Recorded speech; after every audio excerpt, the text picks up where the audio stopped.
That's all trip இது ஒரு auto மற்றும் கேப் புக்கிங் ஆப். சின்ன டவுன்களுக்கு விசேஷம், கோயில், குளம்னு டூர் போறவங்க ஆட்டோ கேப் கிடைக்காம ரொம்ப கஷ்டப்படுவாங்க. அவங்களுக்கு இந்த ஆப் ரொம்ப பிரயோஜனமா இருக்கும். கீழே டிஸ்கிரிப்ஷன்ல இருக்க லிங்கை கிளிக் பண்ணி தட்ஸ் ஆல் ட்ரிப்பை டவுன்லோட் பண்ணிக்கோங்க. குமரி மாவட்டம் நாகர்கோவில் அருகே உள்ள அரசு கலைக்கல்லூரியில் தேர்வு எழுத முடியாத கோபத்தில் முன்னாள் மாணவர் கல்லூரி அலுவலகத்தில் உள்ள பொருட்களை உடைத்து சேதப்படுத்திய சம்பவம் குறித்து போலீசார் விசாரணை மேற்கொண்டு வருகின்றனர்.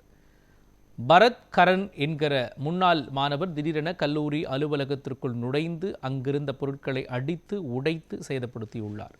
இதுகுறித்து கல்லூரி முதல்வர் போலீசாருக்கு தகவல் கொடுத்த பொழுது மாணவர் அங்கிருந்து தப்பிச் சென்றுள்ளார். விசாரணையில் மாணவர் கடந்த 2020-23 கல்வியாண்டில் படித்ததாகவும் கல்லூரிக்கு முறையாக வராததால் தேர்வு எழுத முடியாமல் தனது சான்றிதழ்களை அங்கிருந்து வாங்கிச் சென்று வேறொரு கல்லூரியில் படித்து வந்ததும் தெரியவந்தது. மேலும் தான் தேர்வு எழுதாததற்கு ஆசிரியை ஒருவர்தான் காரணம் என கூறி கல்லூரிக்கு வந்து கல்லூரி பொருட்களை உடைத்து சேதப்படுத்தியதும் தெரிய வந்திருக்கின்றது.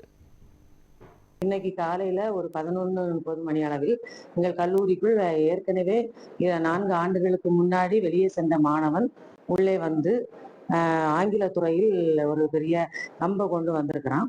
வரும்போது ஆங்கிலத்துறை தலைவர் கேட்டிருக்கிறாங்க, சிரிச்சுட்டே கேட்டிருக்கிறாங்கன்னு அவங்களுக்கு அந்த ஸ்டூடெண்ட்டை தெரியுங்கிறதுனால என்னப்பா கம்போட வர அப்படின்னு கேட்டிருக்காங்க. வரும்போது அவன் கொஞ்சம் கோபமா ஏதோ கத்திருக்கிறான்.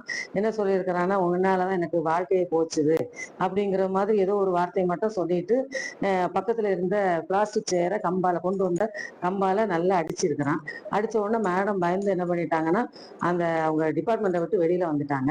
வெளியே வந்து பக்கத்துல கிளாஸ் இருந்த உடனே கிளாஸுக்குள்ள போயிட்டாங்க. அதே துறையில இன்னும் ஒரு 3 ஆசிரியர்கள் இருந்திருக்காங்க. இருக்கும்போது அவங்க எழும்பியிருக்காங்க. இவரை பார்த்த உடனே பயந்து எழும்பியிருக்காங்க. ஏன்னா அந்த ஸ்டாஃபுக்கு இந்த ஸ்டூடெண்ட் யாருங்கிறதே தெரியாது. அப்ப எழும்பின உடனே உங்களெல்லாம் நான் ஒன்றும் செய்ய மாட்டேன், நீங்க வெளியில போங்க அப்படின்னோடனே அவங்களும் பயந்துட்டு எல்லாருமே வெளியில வந்துட்டாங்க. அவன் கொண்டு வந்த கம்பால அங்க இருந்த பீரோ, புக்கு, டிபார்ட்மெண்ட்ல புக்கெல்லாம் வச்சிருந்திருக்க பீரோ, அங்க இருந்த பிளாஸ்டிக் சேர் எல்லாத்தையும் அடிச்சு உடைச்சிருக்கிறான். உடைக்கும் போது அவன் கொண்டு வந்த கம்பு கூட 2ஆ உடைஞ்சிருக்கு. அதை போட்டுட்டு அவன் வெளியில வந்துட்டான். தகவல் தெரிஞ்சு நாங்க ஸ்டாஃப் எல்லாம் வெளியில வர்றதுக்கு முன்னாடி அவன் வண்டியை எடுத்துட்டு வெளியில போயிட்டான்.